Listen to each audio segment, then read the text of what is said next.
Donc, écoutez, il est 18h02. On va commencer peut-être avec 1 ou 2 minutes de retard. Mais en tout cas, l'idée était d'une part de remercier Camille. Camille qui devait se présenter. Donc, je vais la présenter. Camille, elle est chargée de je ne connais même pas ton titre exact, Camille, mais chargée de projet en charge. Chargée de projet en charge, c'est pas très joli ça. Chargée de mission en charge des activités touristiques et économiques à la demeure historique. Bonjour à tous. Voilà. Mais il faut que tu parles un peu plus fort parce que je pense qu'on ne t'entend pas très bien. Est-ce que c'est mieux là pour tous ou pas? Un petit peu mieux, ouais. Ouais, ok, j'essaie de parler plus fort. Bonjour à tous, je suis ravie de vous accueillir ce soir pour ce webinaire. Donc, comme le disait Alexandre, je suis en charge de tout ce qui est activités touristiques et économiques à la demeure historique, et donc plus particulièrement de la coordination de ce beau réseau qui est le réseau Audacieux du patrimoine. Donc, on est ravis de vous accueillir ce soir pour vous expliquer un peu ce qu'on fait, témoigner de ce qui s'y passe. Et je vais laisser la parole aux membres du réseau qui en parleront tout aussi bien, voire mieux que moi. L'idée, c'est que chacun d'entre eux parle pendant 5 minutes et qu'à la fin, on ait vraiment un temps de questions à vous consacrer parce qu'on se doute que vous aurez peut-être des choses à nous demander. Et Alexandre, je crois que c'est toi qui commence. Ok, merci Camille. Je rappelle, et je pense qu'il va falloir le rappeler au fur et à mesure, Camille, aux participants, parce qu'on est très nombreux, de couper leur caméra et de couper leur micro pour pouvoir avoir la meilleure des fluidités Internet pour tout le monde. Et ne pas avoir surtout des bruits de fond que vous pourriez apporter au webinaire. Merci d'avance. Donc, moi, je suis donc Alexandre de Vogüé. Je suis le référent national. Ouais, c'est un peu pompeux, mais des audacieux du patrimoine auprès de la demeure historique. Donc, je fais le lien entre les audacieux et la demeure historique. Je voudrais commencer par vous dire quelle est la définition sur laquelle on a travaillé, figurez-vous, des audacieux du patrimoine, afin que tout ça soit le plus clair possible pour vous. Et je vais vous lire ce qu'on a marqué sur notre plateforme de marque. Et oui, on a même travaillé sur une plateforme de marque. Donc, le réseau des audacieux du patrimoine rassemble au sein de la demeure historique des propriétaires de monuments et jardins ayant fait le choix d'y développer de manière professionnelle une activité économique durable, respectueuse de l'histoire, de l'identité des lieux et de son environnement, génératrice de revenus et capable d'assurer la sauvegarde, le développement et la pérennité des sites en lien avec leurs territoires respectifs. Le réseau permet de faire émerger et partager des modèles économiques rentables tout en révélant le potentiel socio-économique du patrimoine.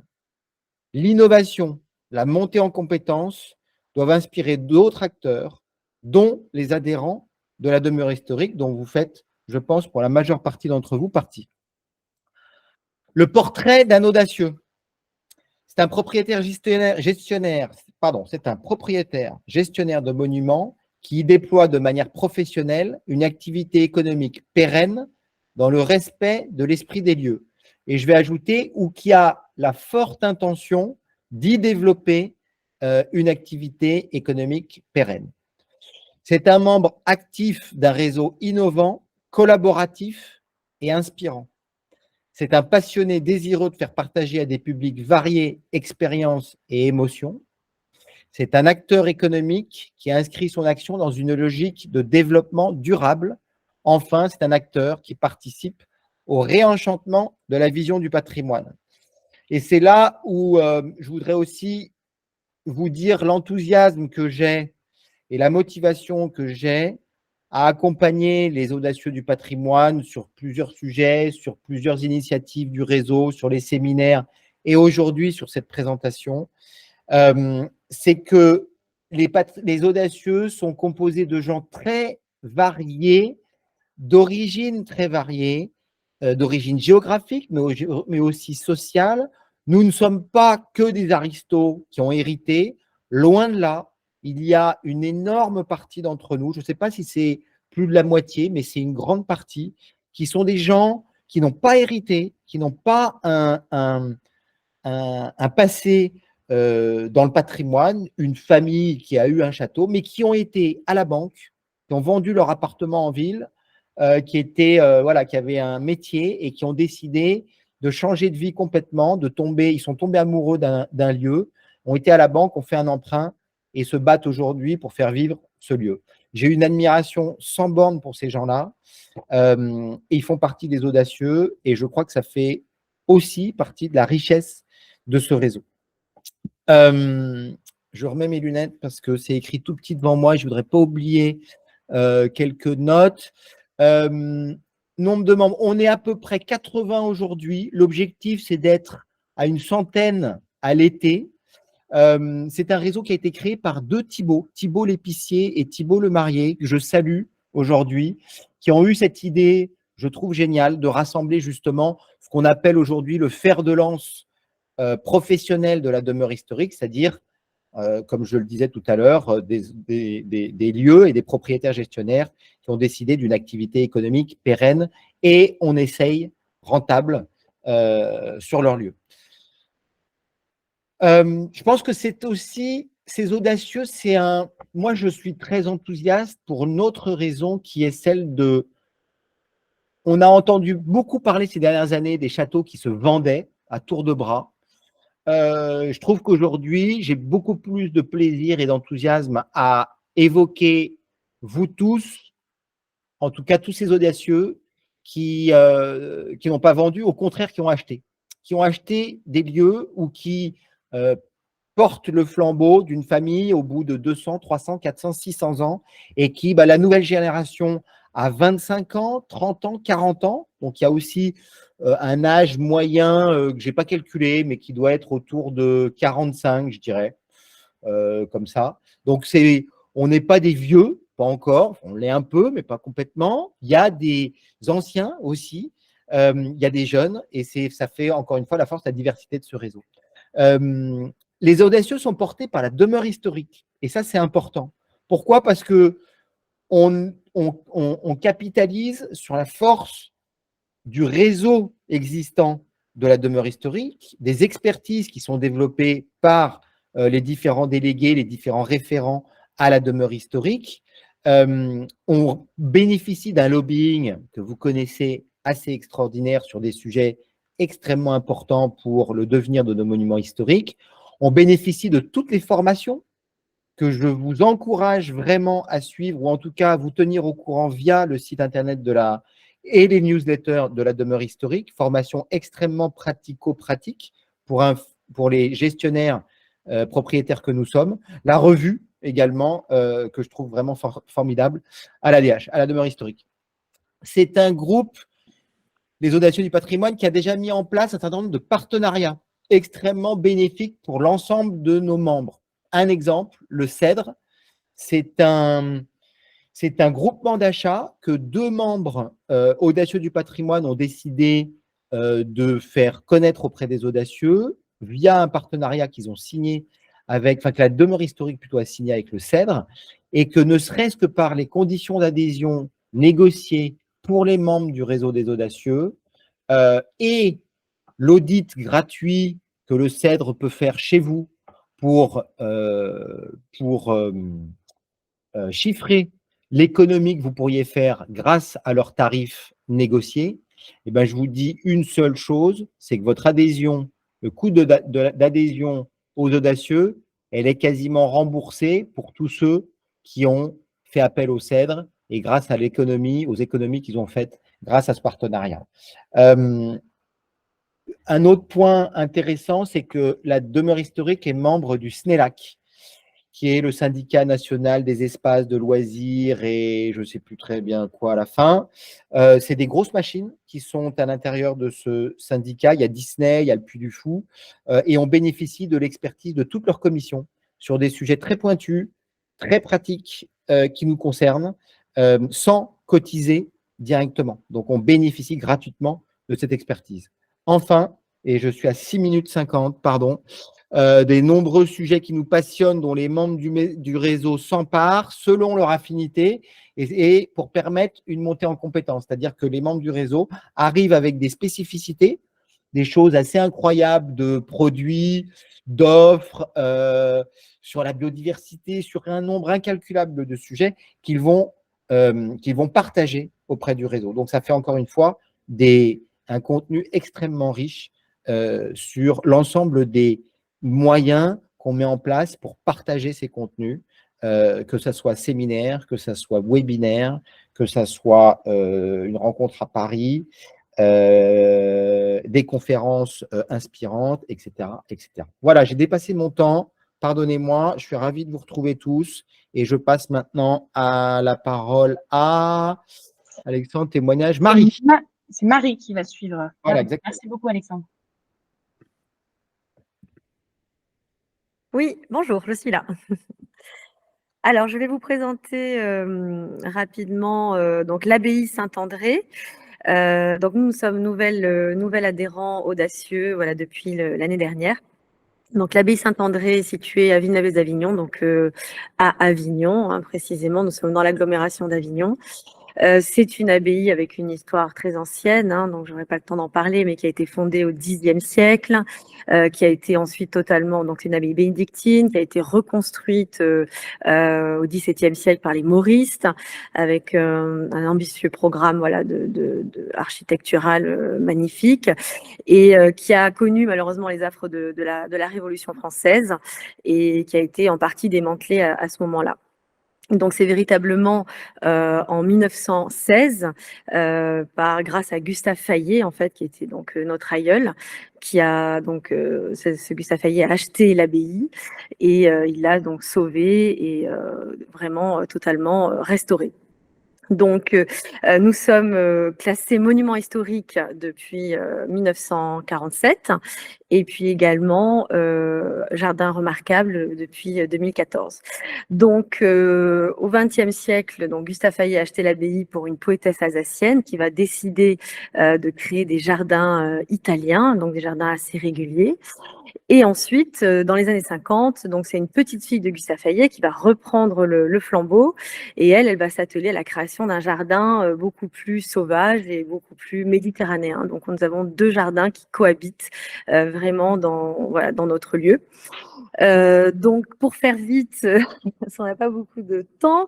Alors là, nous, au niveau des jardins, donc c'est ce que nos visiteurs voient majoritairement. Donc ce sont des jardins qui sont gérés en gestion écologique et naturelle depuis que nous avons repris avec mon mari en 2013. Donc ça c'est très important. Nous mettons vraiment un point d'orgue à la biodiversité, après la préservation de la biodiversité. Nous sommes aussi devenus refuge LPO, donc ça c'est très important. Donc au niveau de nos activités,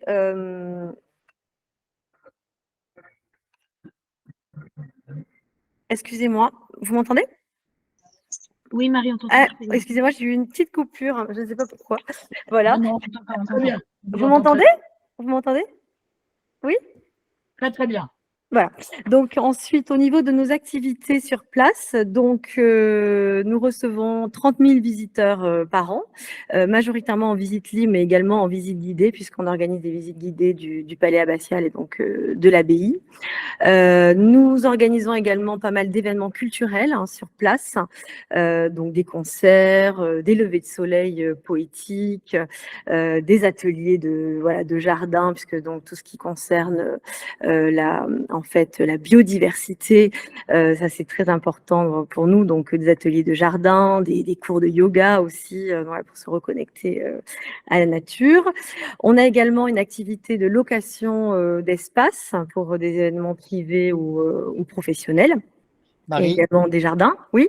Marie, je me permets de te couper, je suis c'est Alexandre, c'est qu'il te reste moins de 2 minutes. Alors vite, Et je passe. Alors pourquoi tu as rejoint le réseau? Voilà, pourquoi avoir rejoint le réseau? Donc, c'est surtout pour rencontrer des gestionnaires, entrepreneurs comme nous, hein, puisque on se considère vraiment comme des entrepreneurs. Nous avons une réelle activité économique sur place.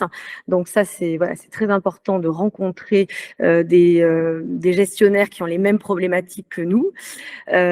Aussi pour avoir des informations. Donc il y a un workplace. Donc ça, je pense que quelqu'un va le développer plus tard, mais on a un espace voilà, partagé et qui est vraiment qui fourmille d'informations. Donc ça c'est très important et c'est pour nous d'avoir des informations surtout rapides et surtout précises, puisque voilà, souvent on ne trouve pas les informations qui nous correspondent. Se faire un réseau, voilà, donc ça c'est aussi important. Et aussi, moi, j'aimerais qu'on mette en place des synergies, qu'on développe le réseau dans le sud de la France. C'est vrai que c'est un réseau qui est encore très développé, qui est très développé dans le nord. Et nous aimerions bien, pardon, le développer en Provence et en Occitanie. Voilà, ça c'est notre objectif, et de monter des projets en synergie, voilà, avec d'autres audacieux du patrimoine. Voilà, je pense que j'ai terminé. Est-ce que je suis Merci. dans les temps? Parfait. 4 minutes 48. Merci, merci beaucoup. Super. Nathalie, peut-être tu veux prendre le relais pour témoigner de ce que le réseau a pu t'apporter, te présenter rapidement, peut-être 1 minute, et puis après tu enchaînes sur le reste. Oui, pas de problème. Bonjour tout le monde. Nathalie Romaté, nous nous occupons avec mon mari de Miroménil, que vous allez voir en tout petit ici, voilà, depuis 19 ans. 19 ans, le château de Miroménil, qui est situé à côté de Dieppe, en Normandie, qui a quelques labels, jardin remarquable à cause du jardin potager, grâce au jardin potager, maison des illustres, parce que mon guide Maupassant est né à Miroménil. C'est un château fin 16e, début 17e, taille humaine, un joli territoire, et voilà. Et nous sommes arrivés par finalement les hasards de la vie, mais un vrai choix, il y a 19 ans. Et nous avons ouvert tout de suite des chambres d'hôtes, des gîtes, développé les visites. Donc là encore, on est vraiment multi-activité. Alors, ce réseau des audacieux du patrimoine, j'avoue que j'y tiens beaucoup, beaucoup. C'est une chose qui me manquait. J'avoue qu'il y a 19 ans, quand on a commencé, développer autant d'activités économiques dans un lieu comme un château de famille, c'était pas évident. Et on n'avait pas beaucoup de gens avec qui on pouvait partager nos problèmes, se poser les mêmes questions. Évidemment, on a tous quelques problèmes de toiture, des travaux monstrueux, et c'était pas évident de trouver d'autres gens qui pouvaient comprendre ce qu'on leur disait. Voilà. Et donc, je tiens particulièrement au réseau. Depuis que nous y adhérons, en fait, nous avons réussi à résoudre quelques problèmes, notamment en échangeant lors du dernier séminaire, parce qu'il y a des moments où on se retrouve tous ensemble, et ça, c'est vraiment chouette. Voilà, on a abordé une question qui concernait notamment les tarifs sur Booking et les tarifs de chambre d'hôtes. Donc, nous sommes évidemment sur Booking. On m'a dit, mais attends, maintenant, on peut parfaitement absorber, entre guillemets, la commission de Booking en rehaussant les tarifs des chambres d'hôtes sur Booking, etc. Ce que je n'avais pas suivi, puisque ça a été une résolution qui a été faite assez tard, enfin, où je n'étais pas au courant. Et paf, du coup, en rentrant, j'ai rehaussé mes tarifs. Ça n'a pas freiné, a priori, les réservations. Et ça, c'était grâce à un tuyau de Romain de 16, qui d'ailleurs m'a envoyé sur la WordPress un petit mot en rentrant du séminaire. Alors, Nathalie, ça y est, t'as réussi, voilà. Donc ça, c'est génial, puisque ça permet vraiment d'être hyper réactif, de tester des choses, d'échanger sur des problématiques. Autre chose aussi, on a eu un exposé qui a été fait par Olivier de la Rivière, qui a notamment une maison incroyable à Saint-Malo, et qui vient de racheter un autre château, et c'était sur des problématiques d'installation d'une tente dans le parc de Miroménil de 470 mètres carrés pour des mariages, etc. Et savoir comment administrativement on pouvait résoudre le problème, quels étaient les dossiers qu'on pouvait déposer, etc. Et grâce à lui et à ses tuyaux, j'ai pu explorer plus profondément en fait les rouages et tout ce que nous proposait l'administration française, et donc arriver à m'en sortir. Et donc, je vais pouvoir être dans les clous grâce aux échanges qu'on a pu avoir. Juste, on est tous extrêmement différents. On est plus ou moins récents dans nos activités. On est complètement fous et passionnés, tous, ça c'est absolument certain. Mais moi, ce qui me fascine, c'est la bienveillance qui vraiment régit ce réseau dans plein de domaines différents. L'écoute, l'attention, effectivement, on n'est pas là pour se piquer des idées, mais on est là pour pour vraiment se soutenir les uns les autres. Et ce que j'ai, ouais, c'est ça. À chaque fois, j'ai trouvé cette attention, cette écoute, et puis le fait qu'on puisse aussi également se rendre visite les uns les autres, du coup s'entraider, se suggérer des choses. Et ça, pour moi, c'est absolument une qualité absolument exceptionnelle. Alors, je parle très vite, du coup, j'ai épuisé pas mal de sujets. Il y a un autre sujet aussi que j'ai pratiquement résolu grâce à un autre audacieux, qui cette fois-ci est Éric de la Fresnaye, sur une histoire de toilettes sèches incroyable, un système génial. Alors, si ça peut résoudre même ces problèmes-là, c'est quand même top, à installer à côté de notre fameuse tente pour les réceptions. Voilà, donc voilà, je pense que j'ai dit pas mal de choses. En tout cas, je suis vraiment heureuse de participer à ce réseau et voilà, je suis vraiment, vraiment, je serais heureuse qu'il se développe et que d'autres puissent en profiter. Voilà. Voilà, je passe la main. Merci beaucoup, Nathalie. Écoute, c'était parfait. Alors, j'ai eu un petit problème de PowerPoint juste avant, donc j'ai dû vous le mettre en PDF. Donc ça, c'est le château de Miroménil. Je fais une petite séance de rattrapage pour les monuments juste avant. Ici, on est à l'abbaye de Saint-André, donc l'abbaye de Marie, qui en parlait très joliment juste avant. Et puis, hop, là, c'est Vaux-le-Vicomte. Je pense que vous l'avez tous plus ou moins en tête, donc représenté aujourd'hui par Alexandre de Vougueux. Pierre, je vais te laisser la parole. Je pense que tu as autant de choses à dire que Nathalie à ce sujet-là. Alors, bonjour à tous et merci Camille, merci Alexandre, merci Marie et merci Nathalie. On sent l'enthousiasme et effectivement la bienveillance dont parlait Nathalie, et ça c'est vrai que c'est vraiment super au réseau. Très vite fait, la Citardière, c'est un monument classé situé dans le sud de Vendée, un petit peu au nord de Fontenay-le-Comte. C'est une bâtisse protestante du XVIe siècle, entourée d'eau comme vous le voyez ici, les pieds dans l'eau et pas de chapeau partout. Donc un vrai challenge de restauration. C'est un monument qu'on a acheté nous en 2020. La même année, on a intégré le réseau des audacieux du patrimoine avec grand bonheur, l'ADH par la même occasion. Et pour nous, c'est un monument qui était donc endormi privé. On y a créé une activité. On est entrepreneurs tous les deux à côté. Et donc, on était dans des réseaux d'entrepreneurs de notre côté, dans nos activités respectives.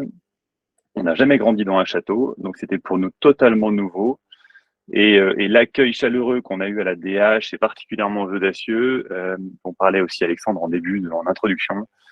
Pour nous, c'était vraiment, vraiment très inspirant et superbe, puisqu'on n'est pas du tout de ce milieu-là et que être accueilli comme ça, ça nous a permis aussi de nous dire qu'on s'était pas trompé, qu'on s'était lancé dans la bonne aventure et avec des gens qui avaient les mêmes ambitions et les mêmes passions que nous. On a développé des activités, nous, événementielles et chambres d'hôtes au château. Donc on est parti de zéro, et puis évidemment avec l'ambition donc d'accueillir les gens sur place, de leur faire découvrir ce monument unique comme le sont beaucoup de nos monuments, hein. Chacun ici a un monument qui est unique, et avec le challenge que ça représente, c'est-à-dire les grosses phases de travaux qu'il y a à chaque hiver, puisque les hivers nous sommes fermés.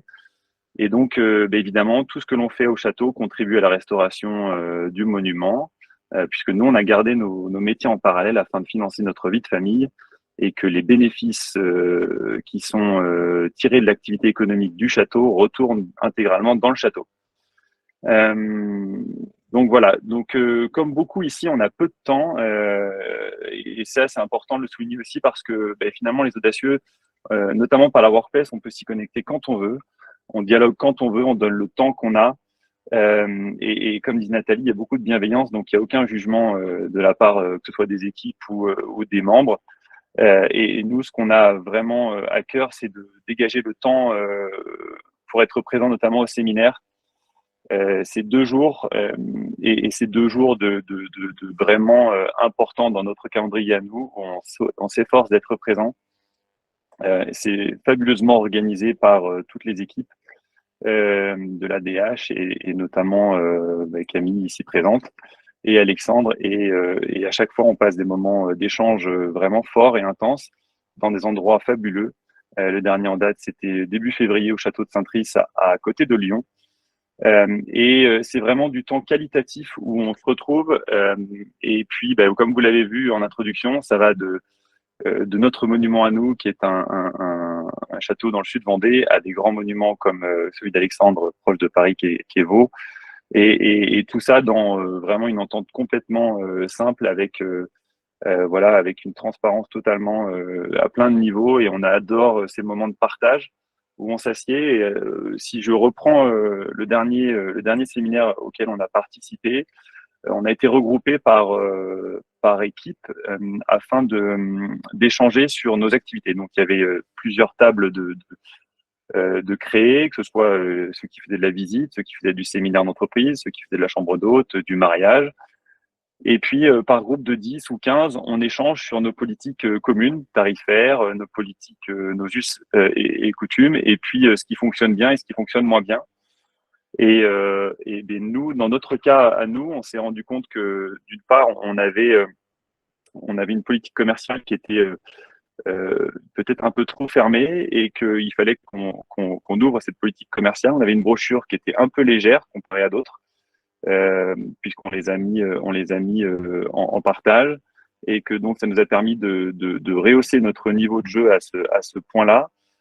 Une de nos confrères qui avait une activité similaire dans l'Est de la France, sur le mariage notamment, avait une brochure de 30 pages, et j'ai trouvé ça fabuleux.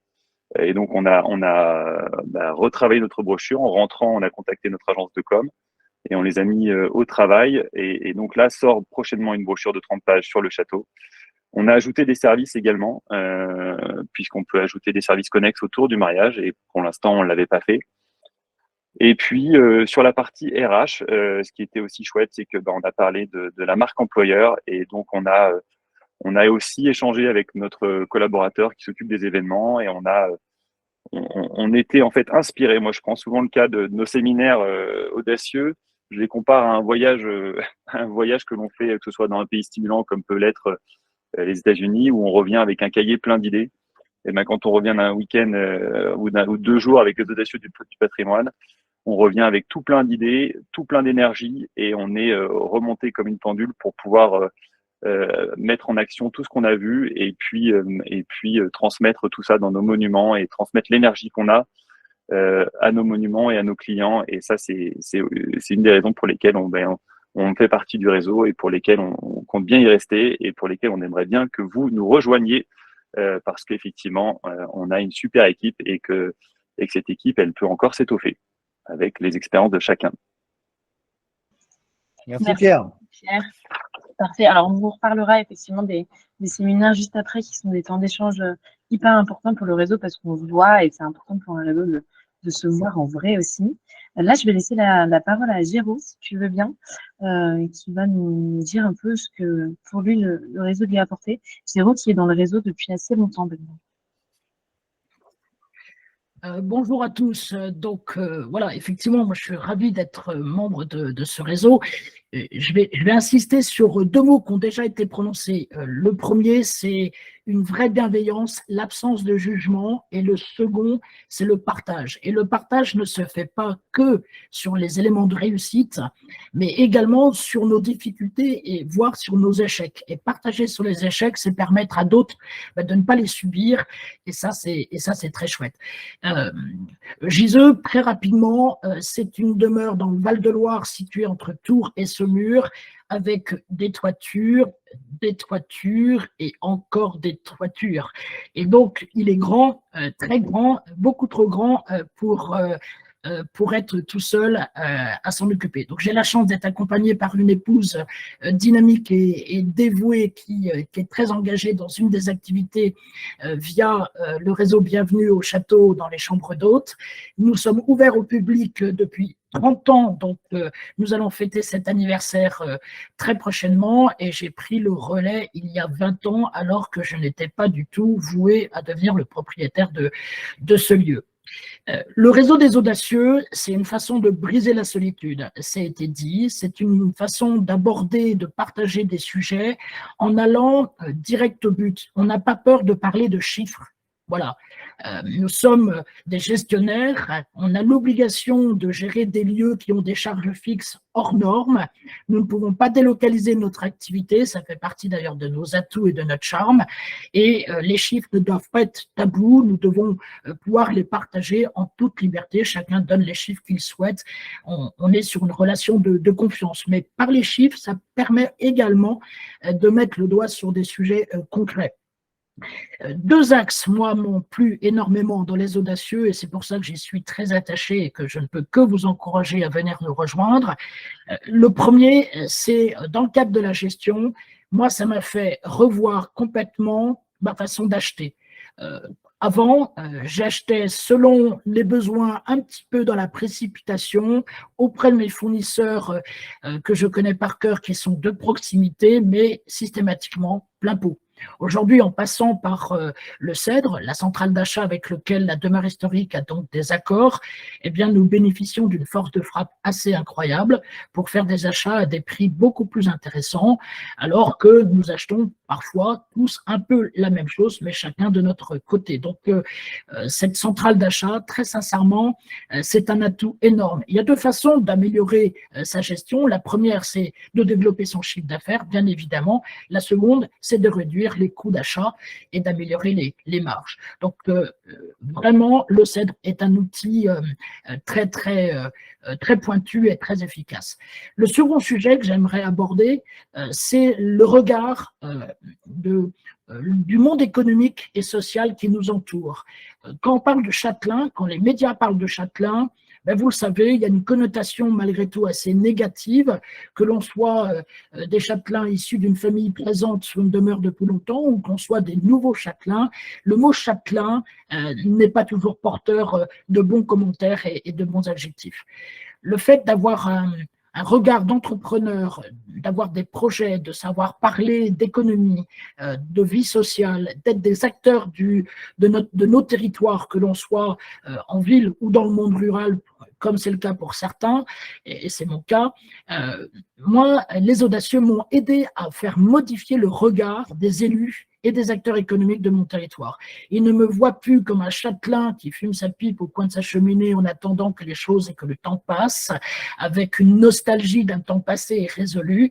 Non, ils voient Giseux comme un lieu où il y a des entreprises, des projets tournés vers l'avenir, qui sait accueillir, qui sait parler de ses difficultés, de ses travaux, mais également qui possède énormément d'enthousiasme et d'optimisme sur les temps qui vont venir. Voilà, je voulais partager un peu ce dynamisme qui nous relie. Je voulais vous dire combien vous serez la bienvenue. Nous sommes à peu près un peu plus de 70. Il y a encore beaucoup de place pour ceux qui souhaitent nous rejoindre. Bienvenue à bord pour ceux qui le souhaitent. En tout cas, on est à votre disposition pour répondre également à toutes vos questions. Merci. Merci Véro, 4 minutes 47. C'était très timé, mais merci beaucoup, c'est parfait. Effectivement, on a plein de places pour vous accueillir, on serait ravis. Alors, on est actuellement 80. On a un tout petit peu grossi depuis ce début d'année, mais on a envie d'être plein parce que c'est un super réseau et qu'il y a beaucoup de choses à partager entre nous. Je vais laisser la parole à Sophie maintenant, qui va vous parler plus spécifiquement de la workplace dont vous entendez parler depuis tout à l'heure. Vous devez nous demander à quoi ça sert et comment on l'utilise. Donc, Sophie va vous expliquer tout ça. Bonjour à tous, je suis ravie de participer à ce webinaire pour vous présenter les audacieux du patrimoine. Alors, nous, on fait partie de ceux qu'Alexandre a nommés comme les amoureux ou les fous qui se sont lancés dans l'aventure du patrimoine.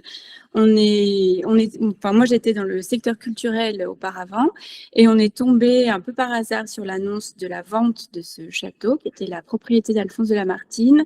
Et voilà, on a eu un véritable coup de foudre et on s'est lancé dans cette aventure folle.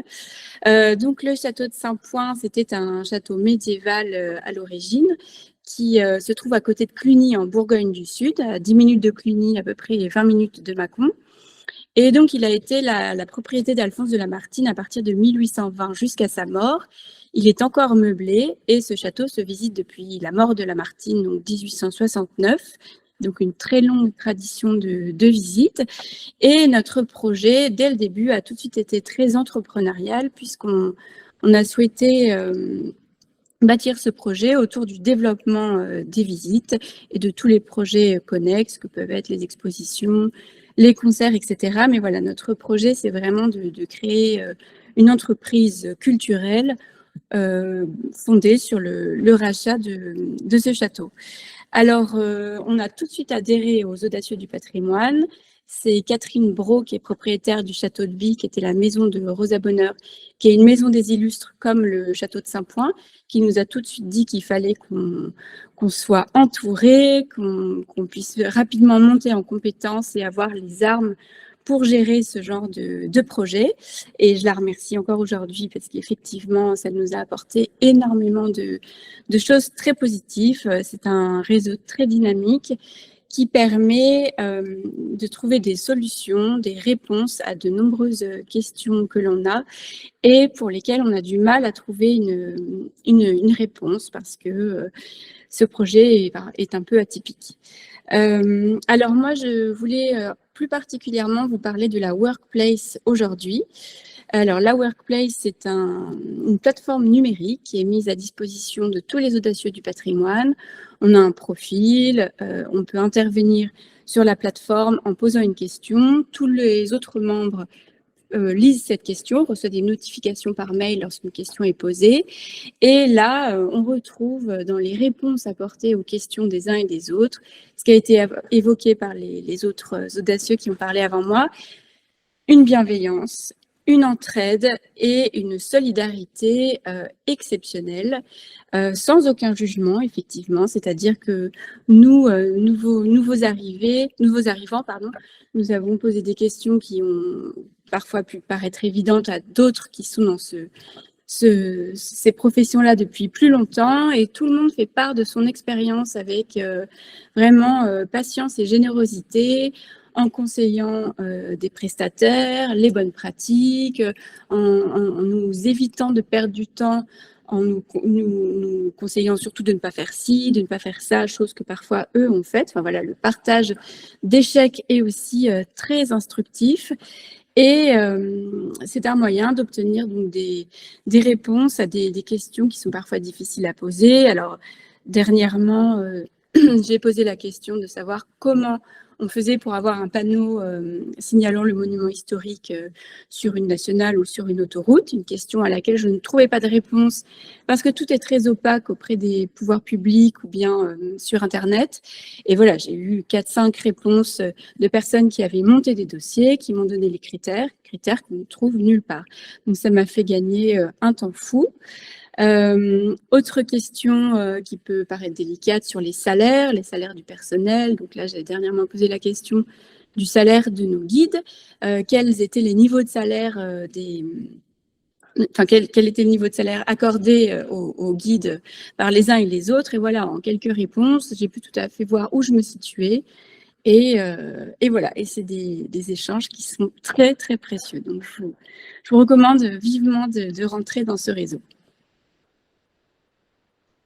Merci Sophie. Alors, effectivement, les échanges dans le réseau des audacieux, c'est hyper important. Comme le dit Sophie sur la Workplace, il y a toujours des réponses à tout, pour tout le monde et assez vite. En moins de 24 heures, en général, vous avez plusieurs éléments de réponse qui peuvent vous permettre d'avancer, ce qui est quand même pas mal. Ce fonctionnement en réseau nous pousse aussi à ce que tout le monde se connaisse. Donc, on a un annuaire intégré où il y a les numéros de téléphone de tous les membres du réseau et leur adresse mail. Et en fait, si vous avez une question sur un sujet bien précis, vous êtes toujours bien sûr le bienvenu pour appeler une personne qui a plus de compétences que vous sur tel ou tel sujet. Et ça se fait souvent et c'est super parce que c'est l'échange qui prime. Et on a aussi une carte interactive en ligne, alors qui est accessible à tous, elle est sur le site de la demeure historique, mais elle a été détournée par les audacieux d'une jolie manière. C'est-à-dire que maintenant, quand ils partent en week-end ou en vacances dans un coin de la France, ils regardent s'il n'y a pas un audacieux qui est situé autour d'eux et puis ils poussent jusqu'à la demeure en question pour faire une visite, voir ce qui est fait, échanger, apprendre à mieux se connaître. Et voilà, c'est quelque chose qui fonctionne vachement et je trouve que c'est important de vous en parler parce que ça représente bien l'état d'esprit qu'on essaye de représenter au sein des audacieux du patrimoine. Eric, je vais te laisser la parole concernant les conférences inspirantes qu'on peut donner tous les mois aux audacieux, si tu le veux bien. Merci. Bonsoir à tous. Éric de la Fresnaye. Je suis un pied tendre, c'est-à-dire que je suis aux audacieux depuis 1 an à peine, mais très enthousiaste, très heureux, et on en reparlera peut-être un petit peu plus tard. Je reviens à mon sujet. Nous sommes avec mon épouse et nous travaillons avec mon épouse sur le château du Blanc-Buisson, que vous avez dans le coin inférieur à droite, propriété dont on s'occupe depuis 2014. Et une propriété où on a une histoire assez incroyable avec mon épouse, puisqu'on a fait pendant 20 ans des cinécénies, des sons et lumières de très grande importance. D'ailleurs, il y a même quelqu'un qui nous a un jour glissé dans l'oreille, vous êtes le Puy du Fou normand. Alors là, je dois reconnaître que ça, c'est resté dans l'oreille et ça reste encore dans nos cœurs. Et puis en 2018, on s'est dit, un peu usé, activité un petit peu risquée. On s'est dit, on va se lancer dans des activités économiques, ce que nous faisons maintenant depuis cette date, avec beaucoup de joie, de difficultés, comme tout le monde à la période du Covid. Mais voilà. Donc, je vous parle des conférences inspirantes. Les conférences inspirantes, dans les objectifs du réseau, il existe un point excessivement important qui est la montée en compétence des membres du réseau. On s'aperçoit que nous sommes tous parfois un petit peu isolés. Nous avons besoin de nous former. Nous avons besoin d'en apprendre plus. Et ce qu'on a dit sur la workplace et sur ce qu'on apprend sur la workplace, c'est un niveau. Ce que l'on prétend avec les conférences inspirantes est d'un autre niveau, mais qui est tout aussi profitable pour les membres du réseau. Des rendez-vous tous les mois. 1 heure par visioconférence, 18 heures généralement, 3/4 d'heure d'exposé, 1/4 d'heure de questions. Des intervenants qui sont soit des intervenants extérieurs triés sur le volet, soit des intervenants de l'intérieur des audacieux qui, pendant ce temps, qui n'est pas celui de la workplace, je répète, peuvent parler de leurs expériences et peuvent parler également de parce que je ne sais plus qui en a parlé tout à l'heure, mais plusieurs personnes d'ailleurs, sur les points difficiles, sur les échecs. Ça, je trouve que c'est quelque chose de véritablement très riche. Et pendant ces conférences inspirantes, on a le temps d'aborder beaucoup de sujets. Je voudrais dire aussi autre chose, qui est le fait que ces conférences inspirantes sont un outil du réseau et un outil de mise en réseau.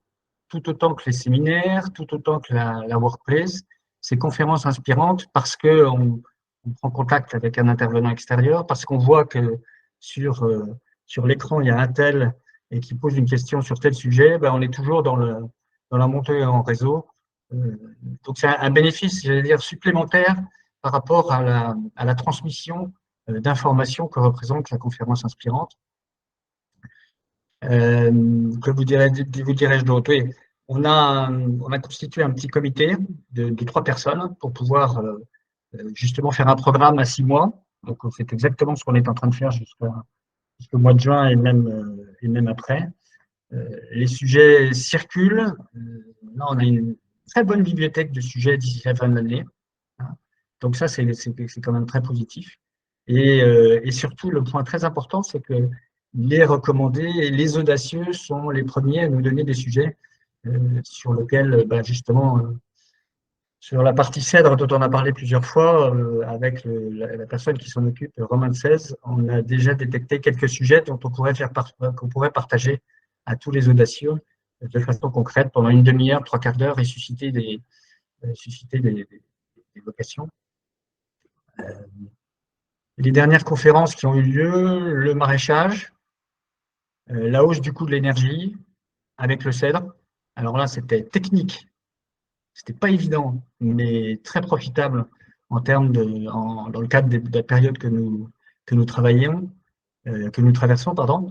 Et puis, dernier point sur le pricing, enfin sur la façon dont on pouvait fixer notre prix. Et au programme, Au programme, il est vraisemblable enfin je dis vraisemblable parce que c'est en cours de finalisation, à la fin du mois d'avril, nous aurons une conférence inspirante sur les hébergements et sur les problématiques des hébergements. Ensuite, nous aurons une conférence inspirante sur comment discuter et stimuler son expert comptable. Hein, c'est peut-être un peu moins sexy, mais c'est un sujet, je crois, très important. Et je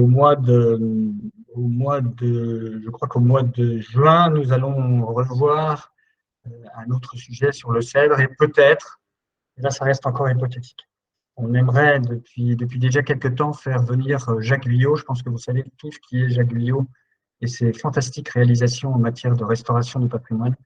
Et donc on aimerait beaucoup le faire venir.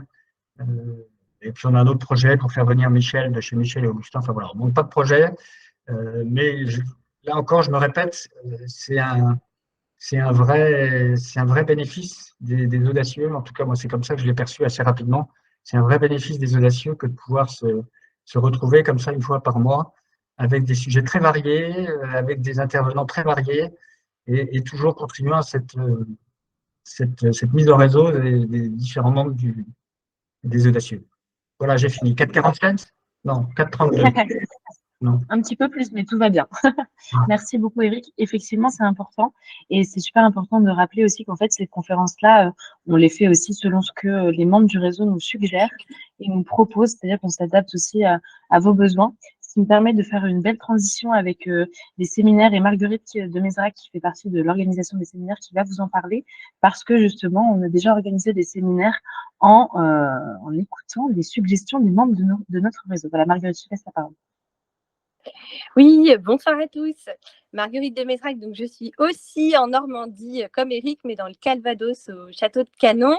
Je travaille pour ma belle famille depuis 14 ans et comme les autres témoignages, les audacieux, ça a été vraiment une bouffée d'oxygène pour moi. Il y a beaucoup de choses que voilà, je gérais seule, pour lesquelles je me sentais assez isolée, bien qu'ayant un réseau local dense, mais voilà, ça ne remplissait pas, ça ne répondait pas à toutes mes questions. Donc voilà. Et alors, mon rôle au sein du réseau, c'est d'aider Camille à organiser les séminaires. Nous sommes 4. Pour cela, donc 4 membres, et donc on se réunit régulièrement pour vous proposer des rencontres.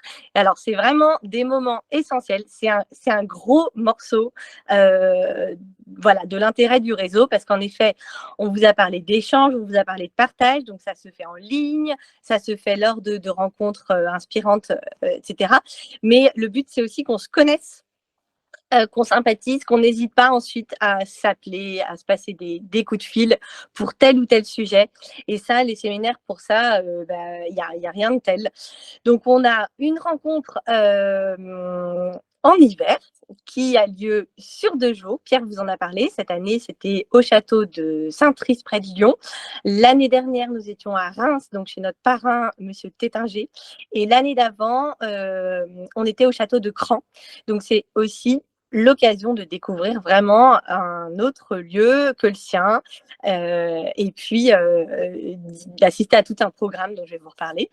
Nous avons aussi un séminaire d'automne qui là se trouve en général, se situe à Paris, donc soit au Forum 104, voilà, ou bien l'année dernière c'était au musée de la Chasse, sur une journée cette fois. Et en 2022, on a décidé de rajouter une rencontre parce que ça nous paraissait trop peu, vu la demande. Donc, on a rajouté une rencontre au printemps, donc une journée qui s'est déroulée l'année dernière à Vaux-le-Vicomte. Et donc, on essaiera de garder, comme c'est sur une journée, qu'on essaiera de garder à chaque fois voilà, dans une région géographique assez centrale, on va dire. Donc les séminaires, on essaye de faire en sorte qu'il y ait un bon équilibre, que vous puissiez assister à une intervention de quelqu'un de l'extérieur. C'est très important. Voilà, on a besoin de se nourrir, quitte à ce que ce soit des gens, des professionnels qui viennent d'autres secteurs. Mais on essaye également de favoriser au maximum l'échange de compétences, puisque nous avons des audacieux qui sont très calés sur certains sujets. On a eu par exemple Voilà, Lancelot Guyot qui nous avait fait une conférence sur le marketing numérique. Ça peut être d'autres thèmes.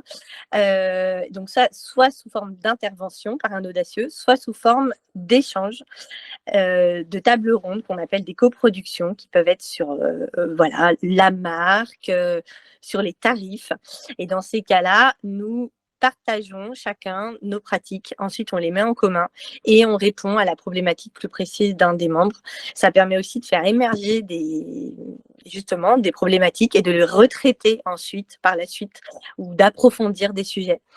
On essaye aussi également de faire en sorte que chacun se rencontre. Donc, on a des rencontres en binôme, etc., des temps d'échange, des moments conviviaux. Voilà. Et à chaque fois, un thème qui n'est pas exhaustif. C'est pas parce qu'on a un thème qu'on va parler que de ce thème, mais ça donne un fil rouge. Donc, pour vous donner une idée, on a déjà fait un séminaire sur le thème de la marque, de l'image de marque.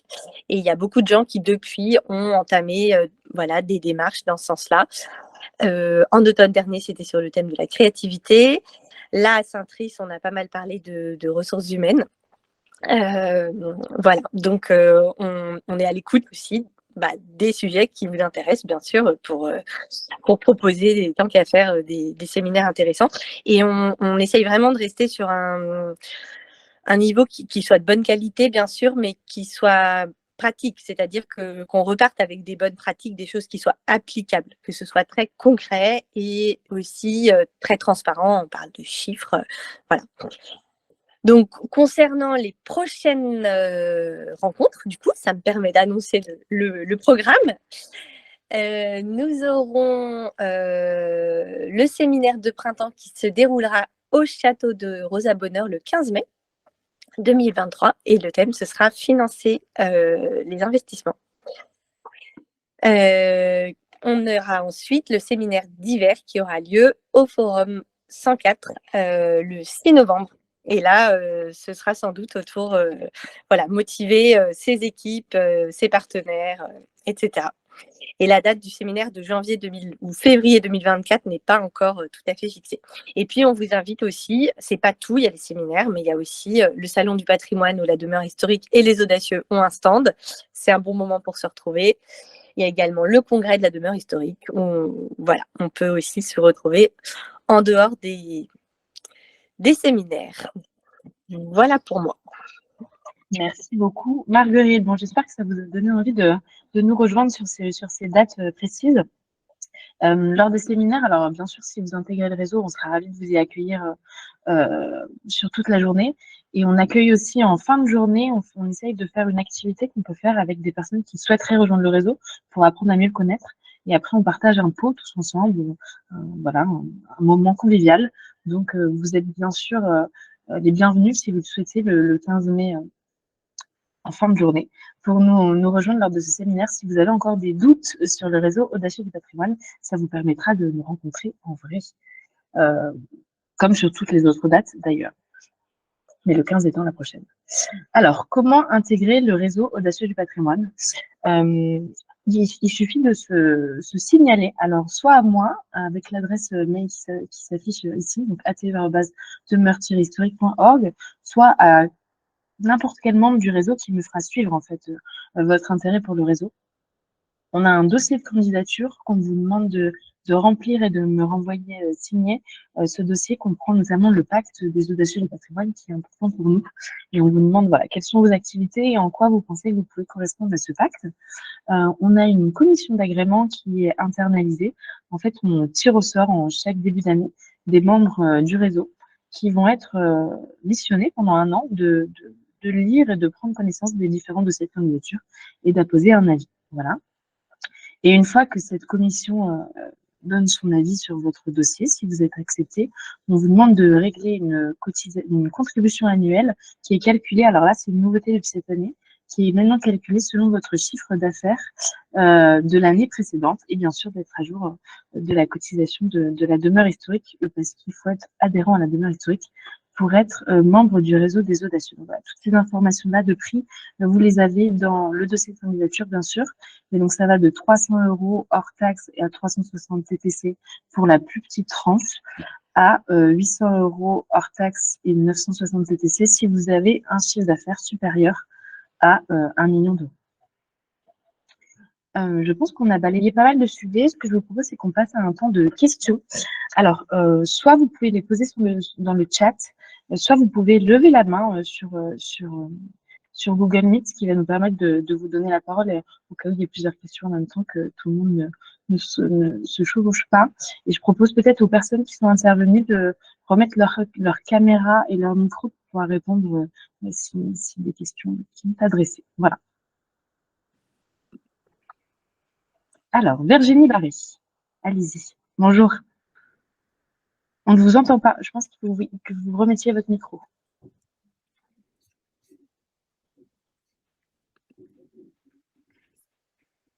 Un hôtel particulier à Angers avec mon mari, entre le château et la cathédrale. Et je voulais savoir si vous acceptiez les personnes qui sont en ville aussi bien qu'à la campagne.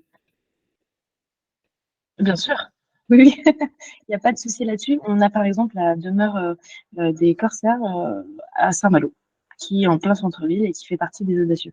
D'ailleurs, on n'a pas assez de monuments en ville, donc on serait ravis, bien sûr. D'accord, donc nous, on est partiellement classé à l'inventaire et partiellement monument historique. Et voilà, c'est une maison très particulière qui donne sur le promontoire rocheux à Angers, qui est toujours photographié pour faire de la publicité sur Angers dans le métro et tout. Voilà. Ok, bon, bah, super. Oui, pas de souci pour la ville. Et je profite pour répondre à Céline Christophe. Pas de souci non plus pour qu'elle soit classée. En fait, vous devez répondre aux critères de la demeure historique là-dessus, qui est que votre monument soit classé, inscrit ou susceptible de l'être. Donc, ça vous laisse une petite marge quand même pour pouvoir faire partie des audacieux. Florent lève la main, allez-y. Alors, bonjour à tous. Trois questions. D'abord, un grand merci pour toutes ces présentations énergisantes et pleines de bienveillance et d'envie. C'est sympa d'avoir tous ces témoignages. Moi, je suis originaire de Haute-Savoie, mais j'habite en région parisienne. Et j'ai mes parents qui ont ouvert un jardin qui s'appelle le Jardin des 5 Sens, qui est à Ivoire, au bord du lac Léman. Certains peut-être connaissent déjà. Alors, j'avais trois questions. La première, c'est... on réfléchit aussi, il y a un château qui est à côté et qui donne sur le lac Léman. Donc, on se pose des questions sur ce qu'on veut faire. Est-ce qu'il y a un forum ou une démarche particulière sur ceux qui réfléchissent à quoi faire d'un bien qui pourrait avoir plusieurs destinations au sein du réseau ou en dehors? Voilà. Qu'est-ce qui est fait pour accueillir ceux qui réfléchissent à un projet? Deuxièmement, est-ce que dans les différentes conférences, séminaires et autres, vous êtes in situ personné présent, ou bien est-ce qu'il peut y avoir aussi des collaborateurs des entreprises dans lesquelles vous avez déjà éventuellement créé? Je pense aux personnes qui s'occupent aujourd'hui du Jardin des 5 Sens. Et puis, troisième question, est-ce que le CEDRE s'est ouvert aux adhérents de la demeure historique ou seulement des audacieux du patrimoine? Alexandre, est-ce que tu veux répondre sur la première question ou pas? Je t'attendais. Effectivement, alors c'est un sujet, je vais être très franc avec vous, hein, qu'on n'a pas complètement tranché. Et je l'ai dit dans ma présentation, j'ai dit que les propriétaires gestionnaires qui avaient un véritable projet authentique de développement d'une activité étaient plus que bienvenus dans les audacieux, au sein des audacieux. En revanche, nous nous posons la question et on pourra vous répondre très rapidement parce qu'il suffira de débattre de cette question-là et je voulais qu'on en débatte assez rapidement au sein du COPIL, donc qui est une petite instance de comité de pilotage des audacieux dans lequel on est une petite dizaine, et de trancher sur la question que vous posez, c'est-à-dire j'ai un monument, je ne sais pas encore dans quelle activité, dans quel domaine je veux développer une activité. Est-ce qu'à ce moment-là, si vous n'avez pas encore cette idée-là et que vous êtes en recherche de développement divers, on vous accepte dans les audacieux, ou vous appartenez plus à la catégorie qui serait jeunes et nouveaux repreneurs, qui sont à mon avis, mais encore une fois, on ne l'a pas tranché, donc je pense qu'on s'y penchera très rapidement lors de notre prochain COPIL dans 10 jours sur cette question-là, ou alors vous faites effectivement plus partie de cette première catégorie de jeunes et nouveaux repreneurs. Voilà pour votre première question. Sur la deuxième, il y a une question, non, à la Camille, je pense que tu es plus à même de répondre sur la troisième question qui est… Sur le cèdre, oui. Voilà, sur le cèdre. Alors, sur le cèdre, pour l'instant, le partenariat est uniquement réservé aux membres des audacieux du patrimoine. Ça a été négocié comme ça à la base. Je crois pouvoir dire qu'il y a des négociations en cours pour que ça puisse s'étendre, mais voilà, il n'y a rien de fait et pour l'instant, c'est vraiment réservé aux audacieux du patrimoine. Et la votre deuxième question, oui. je ne l'ai plus en tête. C'était parce que je pensais à l'activité qu'on a déjà et qui existe depuis 35 ans, qui est le jardin ouvert au public. Est-ce que quand vous organisez vos séminaires, est-ce qu'il y a parfois des personnes qui appartiennent, qui ne sont pas forcément les gérants ou les propriétaires directement, mais qui gèrent au quotidien ces activités-là et qui peuvent y participer aussi pour se nourrir? Oui, tout à fait. Par exemple, là, nous avons organisé au mois de mai une visite d'une ferme qui s'appelle une ferme du Perche avec le consultant et le directeur de la ferme pour ouvrir ceux qui sont intéressés à la mise en place ou au développement d'un potager, d'une activité de maraîchage. Donc, pour leur ouvrir à ces différentes méthodes, techniques, chiffres, etc., etc. Et on a évidemment ouvert cette visite aux jardiniers, chefs jardiniers ou maraîchers qui déjà travaillaient auprès d'un audacieux. Donc oui, tout à fait, si vous avez un intendant, si vous avez ou quelqu'un qui est en charge d'une spécialité qui sera évoquée dans le cadre d'une rencontre audacieux, il est bien évidemment le bienvenu. Pour répondre à votre première question, j'allais vous dire, si vous êtes vous êtes donc propriétaire gestionnaire du Jardin des Sens, à ce titre, vous rentrez dans les audacieux. On vous en voudra pas de demander quelques conseils vis-à-vis de cet autre château au bord du lac Léman. Maintenant, on n'organisera pas forcément soit un séminaire, soit une conférence ou un webinaire sur vous avez un monument historique, vous n'avez aucune idée, je dis n'importe quoi, mais vous n'avez aucune idée de comment le développer. Voilà une méthodologie. Je ne suis pas sûr. En tout cas, voilà. Ok. Et puis, au passage, juste que je fasse partie ou non du réseau, à disposition de ceux qui réfléchissent autour d'un jardin ou de comment gérer le jardin et partager des choses. Pas de problème. Merci beaucoup. Merci beaucoup. Alors, je crois que c'est Christophe qui a levé la main en suivant. Donc, Christophe, vous avez la parole. Il faut juste activer votre micro. On ne vous entend pas. Voilà. Vous m'entendez en fait? Voilà. Oui. Voilà. En fait, j'ai été longtemps à demeure historique, notamment aussi à FMH. En fait, j'ai un monument historique qui s'appelle la Bellassière, qui est un moulin-château qui est appartenu à Madame de Pompadour. Et on avait une activité qui n'était une activité, je dirais, plutôt bienveillante. On organisait une dizaine d'événements par an, notamment pour les personnes en situation de handicap, notamment pour permettre l'accessibilité au château, aux propriétés historiques. Et je cherche désormais, dans le même axe, à donner une dimension plus économique. Donc, j'ai vu des audacieux, notamment d'empreintes héritage récemment. J'ai eu l'occasion de discuter avec des personnes qui ont vraiment mis en avant tout ce que vous réalisez et tout ce que vous faites. Et je trouve que c'est génial. Et c'est dommage que cette initiative n'existe pas déjà depuis 5-6 ans, en tout cas. Et voilà, donc, j'aurais souhaité pouvoir vous rejoindre pour un projet que je veux mener désormais, qui a une vision plus économique. Par exemple, je suis avocat et j'ai un cabinet d'avocats à Paris.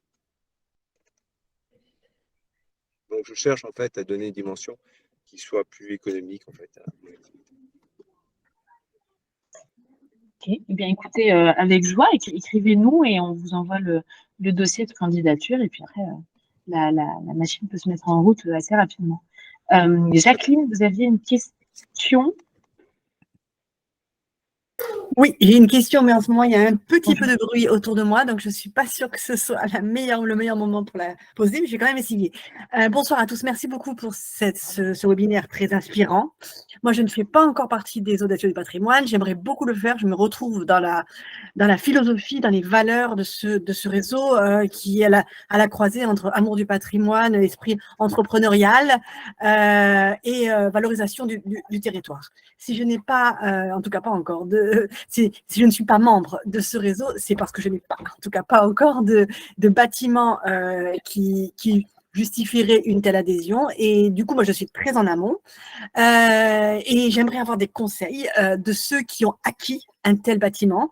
Comment vous avez fait? Est-ce que vous avez utilisé des canaux particuliers? Et j'ai notamment noté Monsieur Lafont, de Lafont, pardon, et la dame qui a le château de Pion, je crois. J'ai compris que ces deux personnes avaient acquis.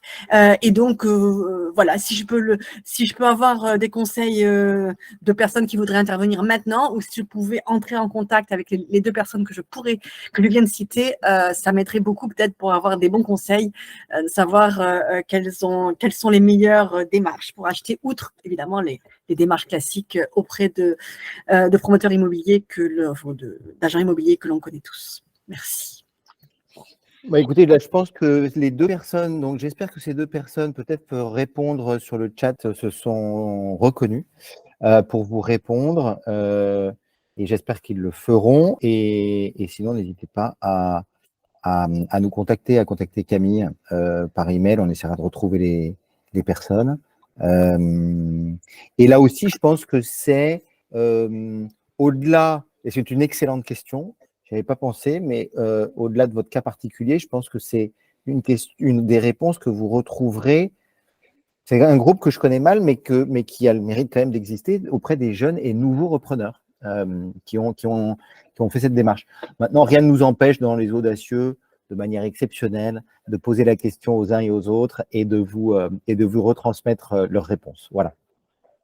Je vois que Jérôme vous a laissé son numéro de téléphone très gentiment, donc vous pourrez l'appeler sans souci à ce sujet.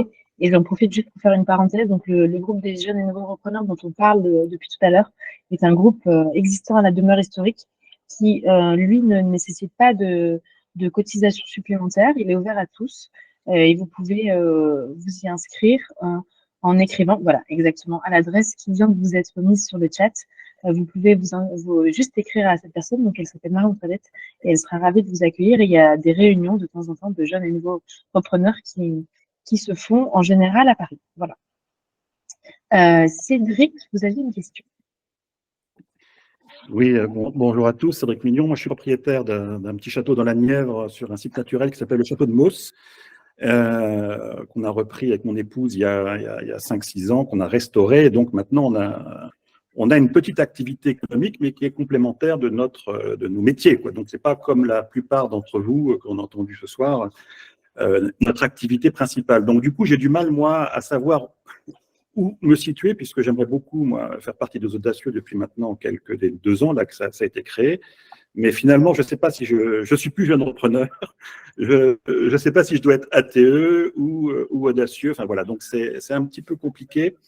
En tout cas pour moi, hein, ça doit être très clair pour vous, mais moi, je n'arrive pas à savoir quand on fait 30-40 000 euros de chiffre d'affaires comme en activité accessoire, on va dire, et qu'on aimerait aller un peu plus loin, quitte à confier le château, l'externaliser à un gérant, hein, qui serait soit membre de la famille, soit extérieur.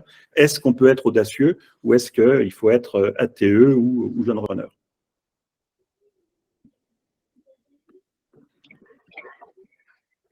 J'y vais. Ou Alexandre, tu veux y aller? Pardon, vas-y Camille et puis je compléterai. Alors, la frontière est mince entre ATE et ADP.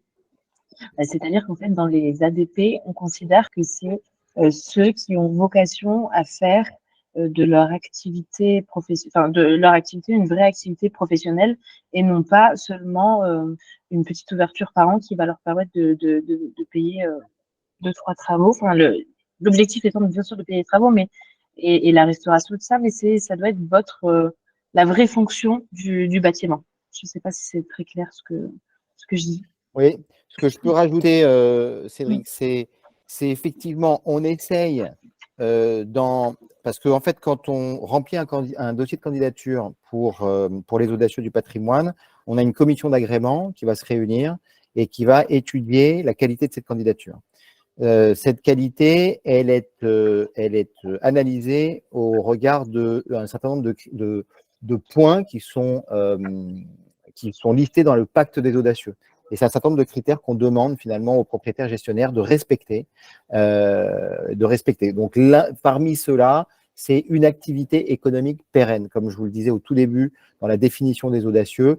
Et je rajoutais le fait d'avoir une véritable volonté de développer une certaine activité et pas n'importe laquelle, c'est-à-dire contrairement à l'exemple précédent, c'est j'ai un projet en tête qui est avec déjà, je dis n'importe quoi, mais un business plan, des premiers travaux, etc.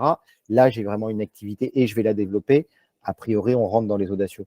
On habite sur place, c'est notre principale activité, alors peut-être pas principal revenu, parce qu'on peut évidemment comprendre que dans le cheminement d'un propriétaire gestionnaire à acquérir une activité pérenne, il y a évidemment une période de transition durant laquelle on garde son travail, j'allais dire, historique, son métier historique, rémunérateur, avant que la machine économique se développe et dégage un salaire. C'est aussi l'objectif d'un certain nombre d'audacieux. Donc, quand on est un petit peu…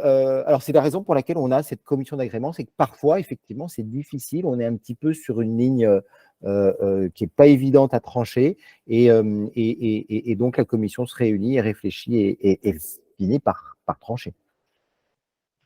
Merci. Je ne sais pas si j'ai répondu à votre question. N'hésitez pas à préciser, à la préciser. Oui, non, je comprends. Et puis, moi, j'ajouterais juste que c'est aussi vous, ce qui vous fait envie. Parce que, en effet, il y a ces critères, mais comme disait Camille, la frontière est floue. Et si finalement, vous avez vraiment envie de venir parmi les audacieux parce que vous avez envie de doubler votre activité et tout ça, donc ce sera tout à fait pertinent de participer au réseau. Voilà, en effet, on n'a pas voulu mettre de montant minimum de chiffre d'affaires ou de nombre de salariés minimum pour ne pas dissuader des sites comme le vôtre qui ont encore plein de potentiel à venir participer s'ils ont l'envie de nous rejoindre. Je compléterai en disant que ce n'est pas effectivement ni le chiffre d'affaires, ni le potentiel final, mais bien le projet qui vous anime. C'est-à-dire si le projet a vocation de donner un sens économique et social à votre monument pour qu'il puisse se développer, alors vous êtes la bienvenue aux audacieux. Si votre projet, c'est simplement de développer une petite activité en parallèle, en complément, parce que c'est toujours un plus, alors ça serait peut-être pas suffisant, mais c'est tout à fait adapté pour être au sein des ATE, au sein de la demeure historique. Donc, n'hésitez pas à pousser les portes parce que la motivation des propriétaires compte tout autant. Voilà. Et il n'y a pas que des grands sites, loin de là. Ben, merci. Oui, on fait des réponses en équipe. C'est pas mal. Est-ce qu'il y a d'autres questions? Alors, moi, je veux bien. Je ne sais pas si on me voit. Oui, bonjour Violaine. Alors, en fait, voilà, c'est moi qui ai demandé si quand on avait un bâtiment rural non protégé, on pouvait rentrer dans les clous. On a obtenu le label de la Fondation du patrimoine parce qu'on est en train de restaurer les façades. On a dans le projet une activité, mais associative, parce que, comme vous le disiez, on va garder nos vies professionnelles respectives, mais on voudrait, dans un cadre juridique, monter une association qui nous permettrait de financer nos travaux et puis en même temps d'avoir une activité de gîte et d'organisation de sessions pour les week-ends avec des thématiques. Mais on voudrait le mettre dans un cadre associatif, en se disant que si ça va nous permettre de financer nos travaux et puis le surplus de le réinvestir dans le château. Donc voilà, je me demandais si on n'est pas protégé, on est en bâtiment rural non protégé, mais on a le label pour 5 ans. Et je ne sais pas si du coup ça rentre dans la possibilité. Le label rentre peut-être en compte, mais pas tant. Le label, c'est surtout votre projet. Le sujet tel que vous l'évoquez, on ne va pas pouvoir rentrer dans le détail, mais attention à la structure associative. Surtout si vous faites des travaux pour vous, il va falloir être très, très prudent. Donc, au-delà des échanges des audacieux, vous avez au sein de la demeure historique des vraies compétences fiscales et juridiques qui peuvent vous accompagner pour ne pas tomber dans certains pièges. Le fisc adore les associations quand il s'agit de les redresser, puisqu'elles avaient une activité économique réelle et qui ont su profiter à quelqu'un. Donc, attention, mais moi, je suis tout à fait à votre disposition, n'étant pas très loin voilà, en bordure de l'Anjou et du Maine-et-Loire. Je suis à votre disposition pour qu'on puisse en discuter. En tout cas, votre projet a toute sa place au sein des Audacieux, ça ne fait aucun doute. D'accord. Ok, merci. Merci Géraud. On va peut-être prendre une dernière question. Le château de Terre-Neuve a levé la main. Je vous laisse s'exprimer si vous le souhaitez. Oui, bonjour à toutes et à tous. Guillaume Vitrontegnou, château de Terre-Neuve, voisin de Pierre. Chauvin. Moi, j'avais juste une question très rapide. Quelle est à peu près, si jamais donc on fait une demande pour adhérer aux Audacieux, en imaginant ou pas que nous soyons retenus, quel est à peu près le cheminement ou le traitement de la candidature? Est-ce que c'est une semaine, 10 jours, 2 mois, 6 mois, voilà. Alors, ça va dépendre du nombre de candidatures reçues au moment où vous candidatez. En général, on essaye, une fois candidature reçue et soumise à la commission d'agrément, on essaye que ça dure une semaine, 10 jours grand max. Voilà. Ok. Et là, on vient juste de reformer la nouvelle commission et j'ai l'impression qu'elle va avoir du pain sur la planche. Ok, ça marche. Merci. Donc, vous êtes bon pour participer au séminaire de mai, largement. Large. Ok. C'était ça la question, mais est tout à fait atteignable. Ouais, sachant que nous, on a déjà développé la marque, on a créé une SAS qui gère le château, enfin bref. Des vrais pros. Vous avez toute votre place. Je pourrais même t'emmener au séminaire, Guillaume, tu vois. Merci, on fera du covoiturage. Faut voir. Bien. Bah, écoutez, merci beaucoup. Je crois qu'on a fait le tour de pas mal de questions, pas mal de grandes lignes et caractéristiques des Audacieux Patrimoine. J'espère qu'on vous a séduit, puisque l'idée était de vous expliquer encore une fois qui nous étions, mais aussi de vous convaincre de nous rejoindre, parce que vous avez vu, voilà, je crois qu'on a des heureux autour de la table, si je puis dire, que sont ces Audacieux, heureux propriétaires gestionnaires. Merci encore à tous, merci Camille, merci aux Copil, merci à ceux qui ont organisé ce webinaire, et très bonne saison à tous dans vos monuments. À très bientôt. Au revoir. Merci à tous et je réponds juste à la dernière petite question du chat. Vous pouvez récupérer le dossier soit en m'écrivant à l'adresse ate@demeure-historique.org, soit sur le site internet dans la rubrique Audacieux. Il y a le dossier. Voilà. Merci à tous, bonne soirée, au revoir. Merci, au revoir.